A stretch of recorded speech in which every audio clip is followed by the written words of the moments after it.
अस्सलाम वालेकुम वरहमतुल्लाहि वबरकातुहू माय डियर स्टूडेंट। जो आज का मेरा टॉपिक है that is law of reciprocal proportion. ठीक है ना। तो आज हम बात करेंगे लॉ ऑफ रेसिप्रोकल प्रपोर्शन के बारे में।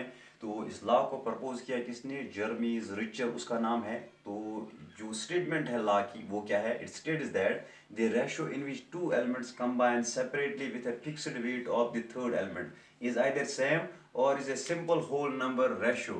This ratio is either same or a simple whole number multiple of the ratio when they combine with one another. अच्छा ठीक है ना। तो जो ये लॉ जो है इसकी स्टेटमेंट क्या है? इसकी स्टेटमेंट ये है कि अगर हमारे पास the ratio in which two elements combine separately with a fixed weight of the third element. Let us suppose we have the element A, we have the element B, we have the element C. So element A combines separately with the element C to form the compound AC. Element B ये भी combine हुआ है C के साथ, अलग से इसने बनाया कंपाउंड BC। ठीक है ना। तो ये जब आपस में कंबाइन हो जाएंगे ये बनाएंगे कंपाउंड AB।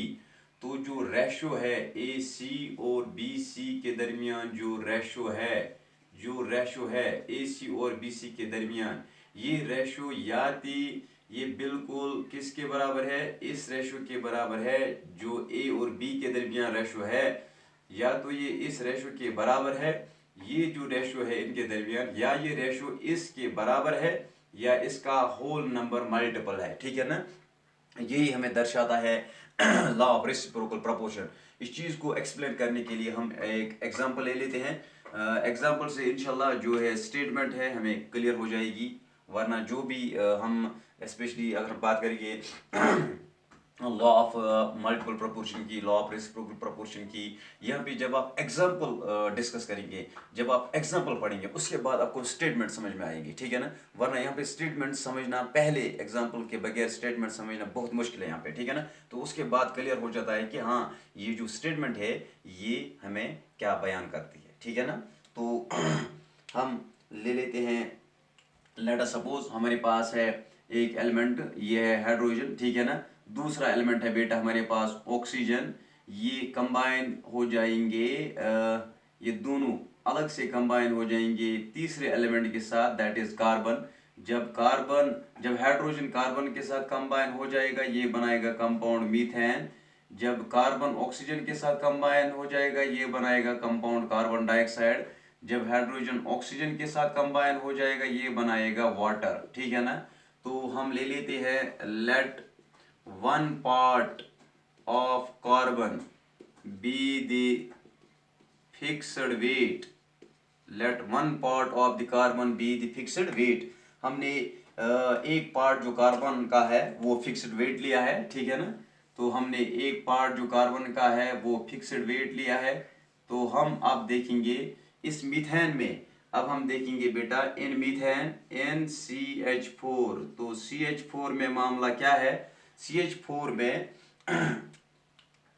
हम देखेंगे, देखो CH4 में जो गिवन इंफॉर्मेशन है वो ये है कि 12 पार्ट्स ऑफ कार्बन ये कंबाइन हुए हैं कितने पार्ट्स के साथ? 4 पार्ट्स ऑफ हाइड्रोजन के साथ, 4 पार्ट्स ऑफ हाइड्रोजन के साथ।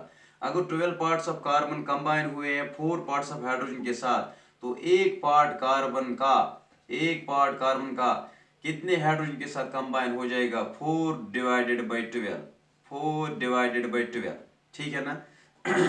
ऐसे ही हम ले लेते हैं दूसरी एग्जांपल जो है वो है कार्बन डाइऑक्साइड। सो इन कार्बन डाइऑक्साइड में क्या है बेटा? कार्बन डाइऑक्साइड में क्या है? कार्बन डाइऑक्साइड में 12 पार्ट्स ऑफ कार्बन कंबाइन हुए हैं, 12 पार्ट्स ऑफ कार्बन कंबाइन हुए हैं with how much? With 32 parts of oxygen, 32 parts of oxygen के साथ। ठीक है ना। अगर 12 पार्ट्स कंबाइन हुए हैं 32 पार्ट्स के साथ, जैसे यहाँ पे 12 पार्ट्स कंबाइन हुए थे 4 पार्ट्स के साथ, यहाँ पे 12 पार्ट्स कंबाइन हुए हैं 32 पार्ट्स के साथ, डेफिनेटली हमें देखना है एक पार्ट कार्बन के साथ कितना ऑक्सीजन कंबाइन हो जाएगा। So with 1 part of carbon कितना ऑक्सीजन कंबाइन हो जाएगा? That is 32 divided by 12। ठीक है ना। तो यहाँ पे जो रेशो है it is 4 divided by 12, 4 divided by 12। तो यहाँ पे जो रेशो है इट इज 32 डिवाइडेड बाई 12। अब यहाँ पे क्या है, ये है 4 डिवाइड बाई 12।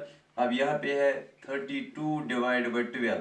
अब इनका कंबाइनड रेशियो देखते हैं, that is 4 divided by 12 is to 32 divide by 12।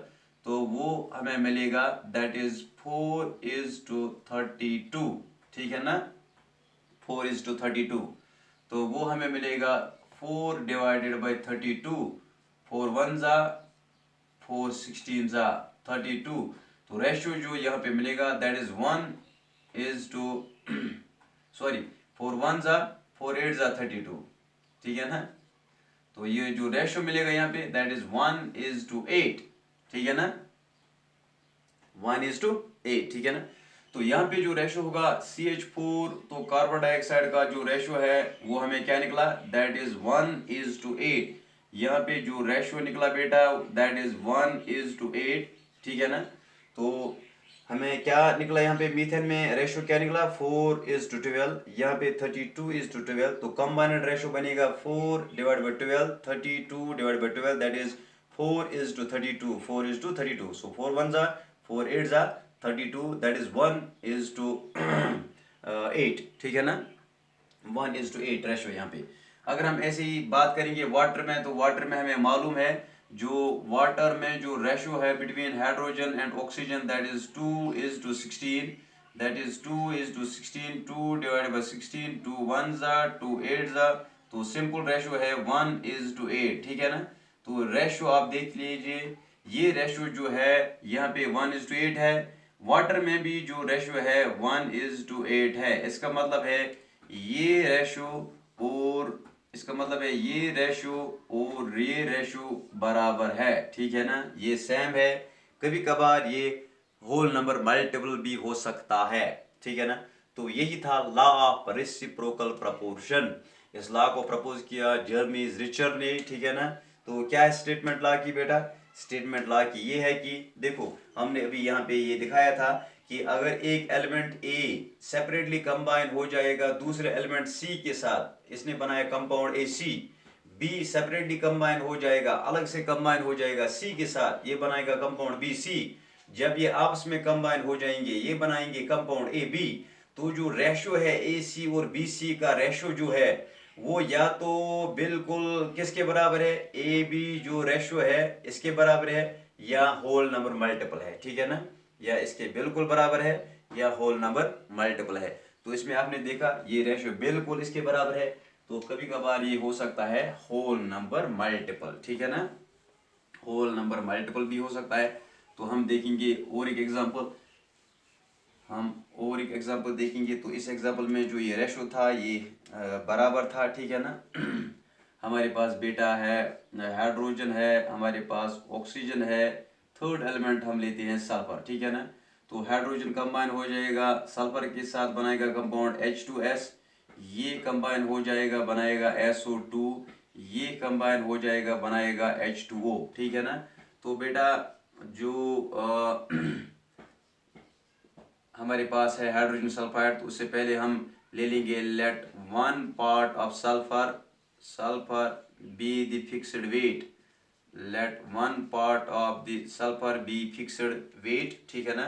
तो पहले हम देखेंगे इन H2S हाइड्रोजन सल्फाइड में, तो हम देखेंगे हाइड्रोजन सल्फाइड में कितने पार्ट्स, 32 पार्ट्स सल्फर के कंबाइन हुए हैं, किसके साथ 32 पार्ट सल्फर के कंबाइन हुए हैं। तो यहाँ पे 32 पार्ट सल्फर के कंबाइन हुए हैं किसके साथ, 2 पार्ट्स ऑफ हाइड्रोजन।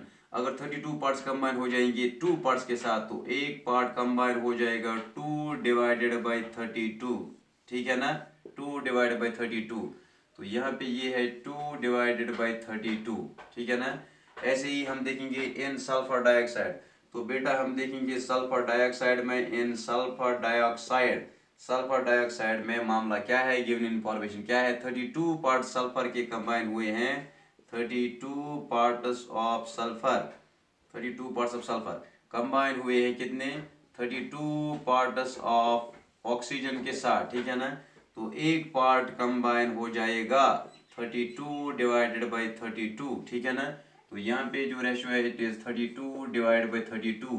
तो इन दोनों का कंबाइंड रेशो क्या है, ये है कंबाइंड रेशो इन दोनों का क्या है बेटा, वो है 2/32, 2/32 इज टू 32/32। तो हम लिखेंगे इट इज 2:32, ठीक है ना, दैट इज 2/32। टू वन ज़ा टू 16 ज़ा, ठीक है ना, तो 1:16, ये रेशो जो है 1:16।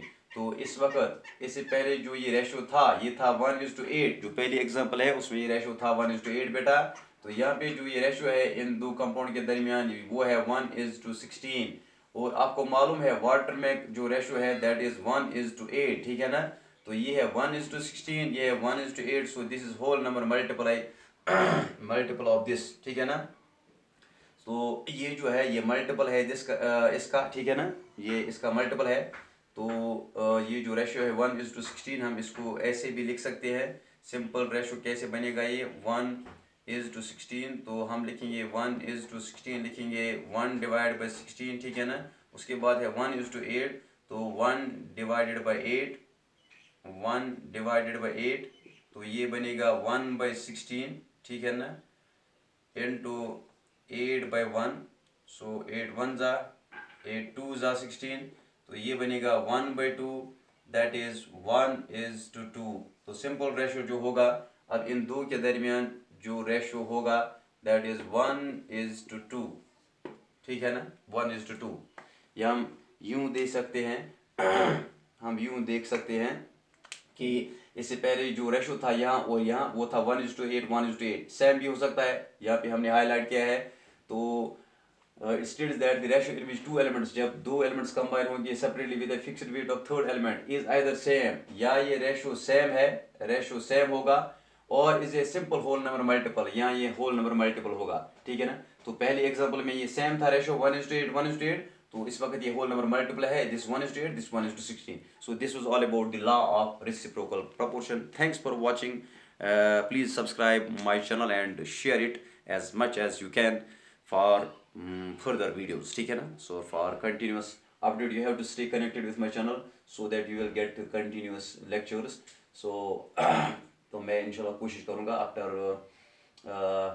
ईद इंशाल्लाह हम ज़्यादा से ज़्यादा लेक्चर्स को डिलीवर करेंगे ताकि हम ज़्यादा से ज़्यादा सिलेबस को कंप्लीट कर सकें इंशाल्लाह। Thanks for watching today's topic.